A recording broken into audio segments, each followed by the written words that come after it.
ગુજરાતના મુખ્યમંત્રી ભૂપેન્દ્ર પટેલને લઈને વડગામના ધારાસભ્ય જિગ્નેશ મેવાણીએ આપેલું એક વાક્ય હાલ રાજકીય ચર્ચાના કેન્દ્રમાં આવી ગયું છે. મુખ્યમંત્રી ભૂપેન્દ્ર પટેલથી શેકેલો પાપડ પણ ભાગતો નથી. આવનારા પ્રજાસત્તાક દિવસે મુખ્યમંત્રીની વાવ થરાદ મુલાકાત પહેલા મેવાણીએ વિડીયો મારફતે સીધો સંદેશ આપીને દારૂ અને ડ્રગ્સ પર કડક કાર્યવાહી કરવાની ખાતરી માંગી છે. અને આ વિડીયો સોશિયલ મીડિયામાં વાયરલ થતા ગુજરાતના રાજકારણમાં ફરી એકવાર ગરમાવો આવ્યો છે. આવો વિગતે વાત કરીએ સમગ્ર મામલા વિશે આ અહેવાલમાં. નમસ્કાર, હું ચિરાગ વર્ષાબેન, આપ જોઈ રહ્યા છો સ્વમાન. ગુજરાતમાં છેલ્લા કેટલાય સમયથી દારૂ અને ડ્રગ્સના મુદ્દે સરકાર સામે વિરોધ અને સવાલો ઊભા થઈ રહ્યા છે. અને આ મુદ્દાને લઈને જિગ્નેશ મેવાણીએ જનાક્રોશ યાત્રા દરમિયાન થરાદના શિવનગરથી શરૂ કરીને રાજ્યભરમાં ઝુંબેશ ચલાવી છે. જેમાં તેઓ ખુલ્લેઆમ કહી રહ્યા છે કે દારૂબંધી હોવા છતાં ગુજરાતમાં બુટલેગરો અને ડ્રગ્સ માફિયાઓ બેફામ બની ગયા છે અને તંત્ર તેમના પર કડક કાર્યવાહી કરવામાં નિષ્ફળ ગયું છે.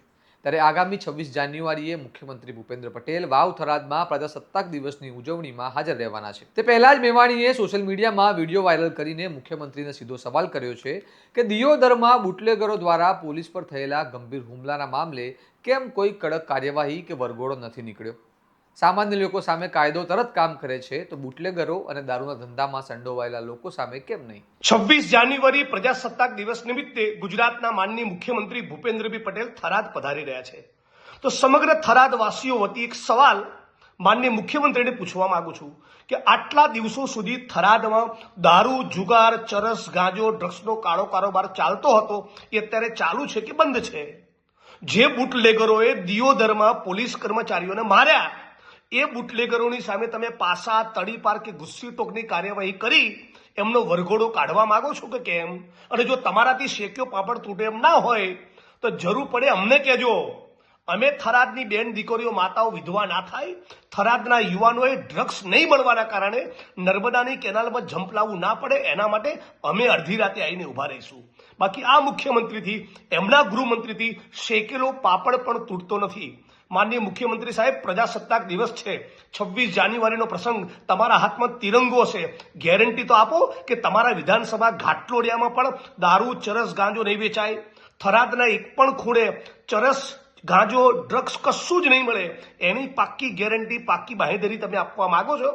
મને લાગે છે કે થરાદ વાસીઓએ તો શેકેલો પાપડ લઈને જવું જોઈએ. કે શેકેલો પાપડ તોડો, તમારાથી શેક્યો પાપડ તૂટતો નથી. અમારા થરાદની કેટલી બેન દીકરીઓના સિંદૂર તમારા ભ્રષ્ટાચારના પાપે ઉજાળ્યા. કેટલી બેન દીકરીઓ, માતાઓ, દેવી પૂજક, રાવણ, ઠાકોર, માજીરાણા, દલિત, કેટલી ગરીબ બહેનો વિધવાથી તમારા પાપના કારણે મેડિકલ સ્ટોર પરથી નશો કરનારી કેફી પદાર્થો ભેળવેલી ગોળીઓ 15-20 વર્ષના યુવાનો લેતા થઈ ગયા. કેનાલોમાં લોકોએ જંપ લાવીને આત્મવિલોપન કર્યું ડ્રગ્સ નહીં મળવાના કારણે. તમે આવું થરાદ બનાવીને મૂક્યું? થોડા લાજો, જરા શરમ કરો. હું આશા રાખું છું કે 26મી જાન્યુઆરીએ માનનીય મુખ્યમંત્રી આ મુદ્દે સ્પષ્ટતા કરે. એ નહીં કરે તો જનતા રેડ કરવા માટે અને આ મુદ્દે લડી લેવા માટે અમે કાલે પણ સક્ષમ હતા, આજે પણ છીએ. બાકી તમારા હાથેથી શેક્યો પાપડ પણ તૂટે એમ નથી. મેવાણીએ આ વિડીયોમાં મુખ્યમંત્રીને જાહેર રીતે ખાતરી આપવાનું કહ્યું છે કે વાવ થરાદની મુલાકાત દરમિયાન દારૂ અને ડ્રગ્સ સામે કડક અને દેખીતી કાર્યવાહી કરવામાં આવશે કે નહીં. જિગ્નેશ મેવાણીના આ નિવેદન બાદ ભાજપ અને રાજ્ય સરકાર પર રાજકીય દબાણ વધતું જોવા મળી રહ્યું છે. કારણ કે દારૂબંધી ગુજરાતની નીતિ હોવા છતાં રાજ્યના અનેક વિસ્તારોમાંથી સતત દારૂ અને ડ્રગ્સના કેસ સામે આવી રહ્યા છે અને વિપક્ષ આ મુદ્દે સરકારને ઘેરી પડી રહ્યું છે કે શું દારૂબંધી માત્ર કાગળ પર જ છે કે જમીન સ્તર પર પણ તેનો અમલ થાય છે. હવે જોવાનું રહ્યું કે પ્રજાસત્તાક દિવસથી વાવ થરાદ મુલાકાત દરમિયાન મુખ્યમંત્રી ભૂપેન્દ્ર પટેલ આ મુદ્દે કોઈ જાહેર પ્રતિક્રિયા આપે છે કે નહીં અને જિગ્નેશ મેવાણીએ ઉઠાવેલા સવાલ પર સરકાર કઈ રીતે જવાબ આપે છે.